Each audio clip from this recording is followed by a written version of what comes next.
আসসালামু আলাইকুম, আশা করি আপনারা সবাই অনেক ভালো আছেন। নতুন একটা টেক নিউজ প্রোগ্রামে আপনাদের সবাইকে স্বাগতম। আজকের দিনের প্রথম নিউজটি খুবই ইন্টারেস্টিং। সেটা হলো প্রায় ২৬ বছর পর অবশেষে উইন্ডোজে আমরা যে আইকনগুলো দেখে থাকি সেটার ডিজাইন অর্থাৎ সেটার যে শেপটা রয়েছে এটা চেঞ্জ হবে। উইন্ডোজ 95 থেকে কিন্তু আমরা সেম ডিজাইন দেখে আসতেছিলাম। অবশেষে 2021 সালে এসে উইন্ডোজের তরফ থেকে ডিসিশন নেওয়া হয়েছে যে তারা তাদের এই ইউআইতে কিছুটা চেঞ্জ আনবে এবং সেই ইউআই চেঞ্জের থেকে আইকনগুলোর শেপে আমরা কিছুটা চেঞ্জ দেখতে পাবো। এবং এই আপডেটের নাম হলো সানভ্যালি আপডেট। মাইক্রোসফট মোটামুটি কনফার্ম করে ফেলেছে, হতে পারে থার্ড কোয়ার্টারের দিকে আসতে পারে অথবা ফোর্থ কোয়ার্টারে, মানে এই বছরই রিলিজ হতে পারে। আমার কাছে খুবই ইন্টারেস্টিং লাগতেছে যে অবশেষে একটা নতুনত্ব লুকস পাবো উইন্ডোজের আইকনগুলোতে। এরপরে টেক নিউজে যাওয়ার আগে আমরা একটা ইম্পর্টেন্ট বিষয় নিয়ে কথা বলতে চাই। সেটা হলো বিকাশের মানি ট্রানজ্যাকশনের ক্ষেত্রে 18 টাকা 50 পয়সা নেওয়ার কথা এবং তাদের 18 টাকা 50 পয়সা নেওয়ারই অনুমতি রয়েছে, কিন্তু তারা যে 20 টাকা করে নিচ্ছে এটা কি রাইট অর রং? আপনার কি মনে হয়? নাকি এটা প্রতারণা? নাকি বিকাশ প্রতারণা করতেছে, না করতেছে ডিলার বা এজেন্টরা যারা বিকাশের লেনদেন করতেছে পথে ঘাটে দোকানে টোকানে?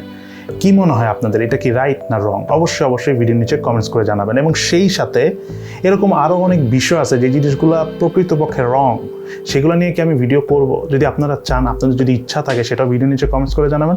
আমি চেষ্টা করব সেই ধরনের জিনিসগুলো ইনশাল্লাহ আগামী ভিডিওগুলোতে তুলে ধরার জন্য। যাই হোক, আমাদের পরবর্তী টেক নিউজে আমরা এখন চলে যাই। আমরা জানি আসুসের দুটি ফোন আসতে যাচ্ছে, একটা হলো আসুসের Zenfone 8, একটা হলো Zenfone 8 Flip, এবং দুটি ফোনেরই কিন্তু রেন্ডার লিকস হয়েছে এবং ফোন দুটি কিন্তু খুবই ইন্টারেস্টিং। আগের Zenfone-এর মতোই সব থেকে ইন্টারেস্টিং লাগে আমার এই ফোনটার ক্ষেত্রে যে পিছনের রেয়ার প্যানেলের ক্যামেরাটাই ঘুরে ফ্রন্ট ক্যামেরা হিসাবে কাজ করে। একটাবার চিন্তা করতে পারতেছেন যে রেয়ার ক্যামেরাটা কত স্ট্রং থাকে মোবাইলের, সেই ক্যামেরা দিয়ে যদি আপনি ফ্রন্ট ফেসের ছবি তুলতে পারেন, সেলফি তুলতে পারেন, তাহলে পারফরমেন্স কত ভালো পাবেন। এটা অবশ্যই কোনো কম্প্যারিজন থাকবে না, তাই না? সো খুবই দ্রুত Zenfone 8 এবং Zenfone 8 Flip ফোনটা আসতে যাচ্ছে এবং এবার আমাদের এশিয়ান রিজিয়নে এই ফোনটা আসবে এবং আমরা আমাদের বাংলাদেশ মার্কেটও ইনশাল্লাহ পেয়ে যাব। এখন দেখার বিষয় ফোনটা অফিসিয়ালি আসে না আনঅফিসিয়ালি আসে, বাট আসবে, এইটা এবার কনফার্ম। এরপরে অপ্পোর অনেকগুলো নিউজ রয়েছে, তার মধ্যে নাম্বার 1 নিউজ হলো অপ্পো দুটি ইয়ারবাডস লঞ্চ করেছে এবং ইয়ারবাডস দুটির নাম হলো Oppo Enco Air TWS earphone আর একটা হলো Oppo Band Vitality Edition। এর মধ্যে Enco Air এর প্রাইস হলো 299 চাইনিজ ইয়েন, Vitality Edition-এর প্রাইস হলো 199 চাইনিজ ইয়েন। এছাড়াও Oppo Snapdragon 768 প্রসেসর দিয়ে তাদের 5G নতুন একটি মোবাইল বের করেছে Oppo K9, তবে সেই ফোনটি বের হয়েছে চায়নাতে। তবে K9 সিরিজের ফোন সচরাচর আমাদের এই এশিয়ান জোনে আসে না, সো এই ফোনটা হয়তো বা আমরা হাতে আমরা পাবো না। এছাড়াও Oppo 3টি স্মার্ট টিভি লঞ্চ করেছে, একটা হলো 43 ইঞ্চি, একটা হলো 55 ইঞ্চি এবং একটা হলো 65 ইঞ্চি। এবং 65 ইঞ্চি স্মার্ট টিভিটার বাংলাদেশ মার্কেটের প্রাইস আমার যতদূর মনে আছে 70,000 টাকার মতো। জাস্ট একটু ভাবেন, 70,000 টাকায় 65 ইঞ্চি স্মার্ট এলইডি টিভি, এটা কি আমরা কোনোদিন আগে ভেবেছিলাম? তাও কোনো একটা ব্র্যান্ডের। নন ব্র্যান্ড আমরা হয়তো অনেকেই দেখছি, বাট ব্র্যান্ডের কি কোনোদিন ভেবেছিলাম? এখন কিন্তু এসে পড়েছে। আমি আসলে এর আগেও একটা ভিডিওতে বলেছিলাম যে চাইনিজ কোম্পানিগুলো, স্পেশালি Xiaomi বলেন বা Oppo বলেন বা OnePlus বলেন, এরা টিভি আনার ফলে যে ব্যাপারটা হয়ে গেছে যে টিভির মার্কেটে একটা সুন্দর প্রাইস এসেছে।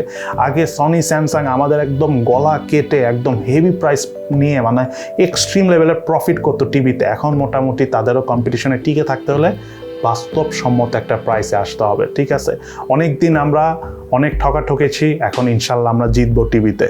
এদিকে Redmi Note 10S মোবাইলটি মে মাসের 13 তারিখ ইন্ডিয়াতে লঞ্চ হতে যাচ্ছে। এটা আমি এর আগেও টেক নিউজ ভিডিওতে আলোচনা করেছি, আপনারা সবাই কম বেশি জানেন।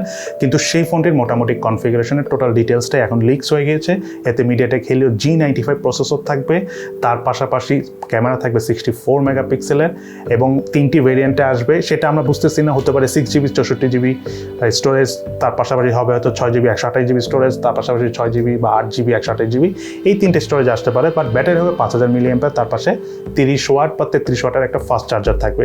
সো এই হলো মোবাইলের কনফিগারেশন। মোবাইলটা একদম হুবহু Redmi Note 10 Pro যেটা বলতে পারেন, মানে ইন্ডিয়ান ভেরিয়েন্টে যেটা প্রো, সেই ভার্সনটার মতোই মনে হচ্ছে আমার কাছে। জাস্ট প্রসেসরটা চেঞ্জ, সেখানে ইউজ করা হয়েছে Snapdragon 732 প্রসেসর, আর Redmi Note 10-এ ইউজ করা হয়েছিল MediaTek Helio G95 processor. This is the only difference, এছাড়া কিন্তু সবই সেম। বাট এই মোবাইলটা আমার কাছে খুব ইন্টারেস্টিং লাগতেছে বিকজ আমি শুনতেছি যে এই মোবাইলটার প্রাইস কম হবে। সো এই মোবাইলটার প্রাইস যদি কম হয় তাহলে বোঝাই যাচ্ছে যে রেডমির এই Note 10 সিরিজের ফোনগুলো মানে 15 থেকে 25,000 টাকা রেঞ্জে একচেটিয়া বিক্রি হবে আগামী 1 বছর। বিকজ এই প্রাইস রেঞ্জে তেমন কোনো ফোন নেই। Realme 8-এর একটা ফোন আছে, যথেষ্ট ভালো একটা ফোন, বাট প্রাইসে যদি Redmi Note 10S এগিয়ে যায় সেক্ষেত্রে তো Realme 8-এর সেলটা কমে যাবে। সো খুবই ইন্টারেস্টিং এই ফোনটি। আর বেশি দিন নাই, এক সপ্তাহ তো নাই, 4-5 দিনের মতো আছে। 4-5 দিন পর আমরা দেখতে পাবো। এবং সেই সাথে Xiaomi MIUI 13টা সম্ভবত এই মাসের লাস্ট উইকে লঞ্চ হতে যাচ্ছে।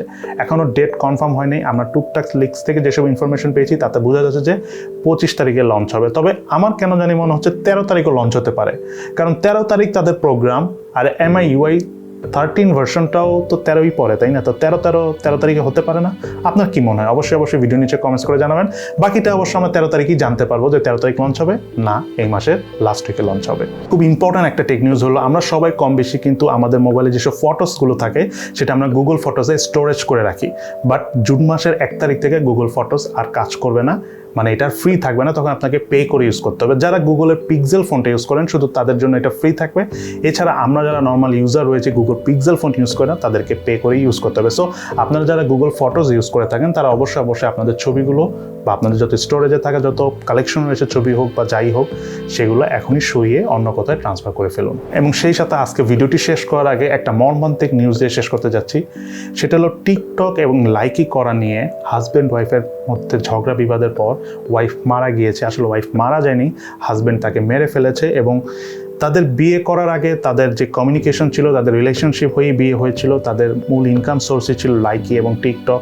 কিন্তু আনফর্চুনেটলি যে মেয়েটা ছিল, অর্থাৎ যে ওয়াইফটা ছিল যিনি এখন মারা গিয়েছে, তিনি প্রচুর আসক্ত হয়ে গিয়েছিল। দ্যাটস ওয়াই হাজব্যান্ড তাকে মেরে ফেলেছে এবং মেরে নিজেই আত্মসমর্পণ করেছে। এই নিউজটির লিঙ্ক আমি ভিডিও ডেসক্রিপশনে দিয়ে দেবো, সেখান থেকে আপনারা চাইলে ফুল নিউজটি দেখে নিতে পারেন। বাট এই নিউজটা তুলে ধরার অন্যতম প্রধান কারণ হলো, আমি অনেক আগে একটা ভিডিওতে বলেছিলাম যে আপনারা যদি আজে বাজে জিনিস ব্রেনের ভিতরে নেন তখন আপনাদের ভিতর থেকে দেখবেন আজে বাজে জিনিসই বের হবে। সো টিকটক বা এই ধরনের জিনিসগুলো যেগুলো আছে লাইকি, এগুলো হলো সব বাজে কন্টেন্ট, মানে ক্রিঞ্জি টাইপ কন্টেন্ট। এগুলো কোনো মিনিং নেই, এগুলো যত আপনার ব্রেনে নেবেন বাজে জিনিসই ঢুকবে এবং আপনার ব্রেন থেকে কিন্তু বাজে জিনিসই বের হবে। সো এগুলো অ্যাভয়েড করলেই মনে হয় ভালো আমাদের জন্য এবং আমাদের ফিউচার জেনারেশনের জন্য। সো সবাই ভালো থাকেন, সুস্থ থাকেন, ইনশাল্লাহ দেখা হবে ফিউচারে।